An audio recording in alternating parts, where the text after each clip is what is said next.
Hey guys, Nick here, Mr. Millionaire Insight. How are you?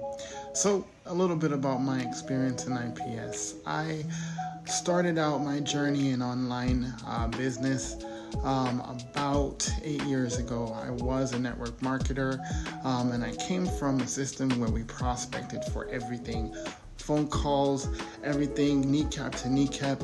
And being disabled, I couldn't keep that up. I couldn't maintain that for a long period of time. I had to find something that I can do online from home, from my smartphone or my tablet.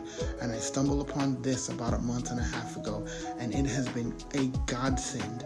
I've been able to make money while spending time teaching my kids or having fun with my kids, spending time with my wife.